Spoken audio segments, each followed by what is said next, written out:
এই সকল সংস্কার দরকার। কিন্তু সংস্কার হলেই কি আমরা সুষ্ঠু নিরপেক্ষ নির্বাচন নিশ্চিত করতে পারবো? আমরা একটা গণতান্ত্রিক উত্তরণ নিশ্চিত করতে পারবো? মনে হয় না। কারণ এর জন্য প্রয়োজন হবে আমাদের মূল্যবোধের পরিবর্তন, আমাদের রাজনৈতিক সংস্কৃতির পরিবর্তন। দুর্ভাগ্যবশত আমাদের রাজনৈতিক সংস্কৃতি এবং মূল্যবোধের চরম অবক্ষয় ঘটেছে। একটা উদাহরণ হলো, আমার মনে হয় না আমরা কেউ দেখেছি ওটা। আমরা এই যে 1954 সনে একটা নির্বাচন হয়েছিল। সেই নির্বাচনে আপনারা জানেন যে সেই নির্বাচনে তখনকার প্রাদেশিক পরিষদের সংখ্যাগরিষ্ঠ ছিল মুসলিম লীগ। নুরুল আমিনের নেতৃত্বে মন্ত্রিসভা ছিল এবং সেই নির্বাচনে এই নুরুল আমিনের মন্ত্রিসভা এবং সরকারি দল যে নির্মূল হয়ে গিয়েছিল বস্তুতপক্ষে। তারা 237টা আসনের মধ্যে বোধহয় 9টা আসন পেয়েছিল মাত্র। কচুকাটা হয়েছিল, কচুকাটা হয়েছিল সরকারি দল, এবং বিরোধী দল ব্যাপক ভোটে এবং বিরাট সংখ্যাগরিষ্ঠতা নিয়ে নির্বাচনে জয়ী হয়েছিল।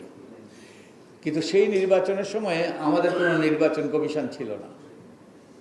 সেই নির্বাচনের সময় আমাদের কোনো আরপিও ছিল না, অর্থাৎ আইনি কাঠামো, প্রাতিষ্ঠানিক যে প্রতিষ্ঠানগুলো দরকার সেগুলোও ছিল না। কিন্তু সেই নির্বাচন নিয়ে কেউ প্রশ্ন তুলেছে? কেউ প্রশ্ন তোলে না। কারণ সেই মূল্যবোধ তখন, যেই গণতান্ত্রিক মূল্যবোধ তখন ছিল, যেই রাজনৈতিক সংস্কৃতি ছিল, সেটা সবার কাছে গ্রহণযোগ্য হয়েছে।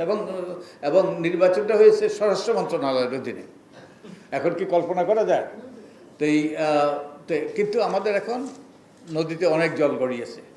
এখন আমাদের অনেক আইনকানুন, অনেক প্রতিষ্ঠান, এবং আমরা পুলিশ মোতায়েন করি, আমরা আর্মি মোতায়েন করি, তা সত্ত্বেও সুষ্ঠু নির্বাচন নিশ্চিত করতে পারি না।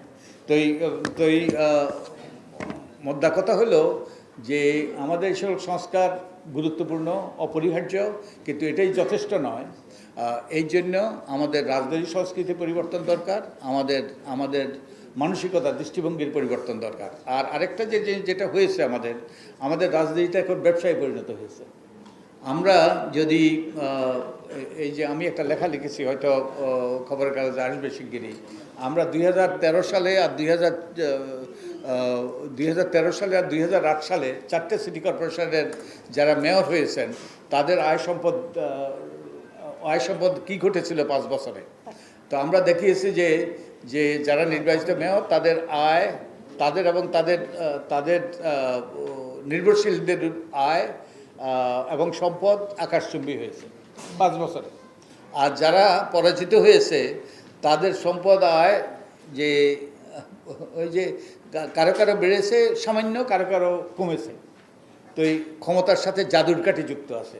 তো আমাদের রাজনীতি ব্যবসায় পরিণত হয়েছে। শুধু তাই নয়, আরেকটা আমরা ওই যে আরেকদিন হাজির করবো, আমরা 2024 সালের নির্বাচনে আমরা যে সব দলের ক্যান্ডিডেট, তাদের গড় সম্পদ কিভাবে বেড়েছে আমরা দেখিয়েছি।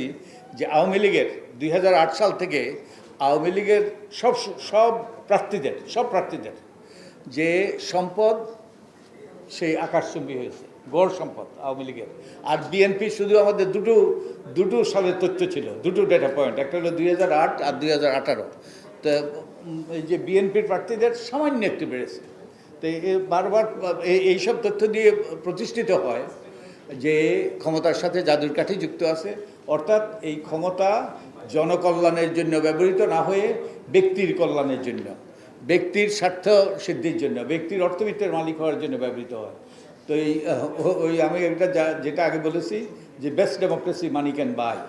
তো এটা যদি উত্তরণ না ঘটে, সংস্কার করলেও আমরা কিন্তু যে সুষ্ঠু নির্বাচন করতে পারলেও গণতান্ত্রিক উত্তরণ ঘটার সম্ভাবনা খুব ক্ষীণ।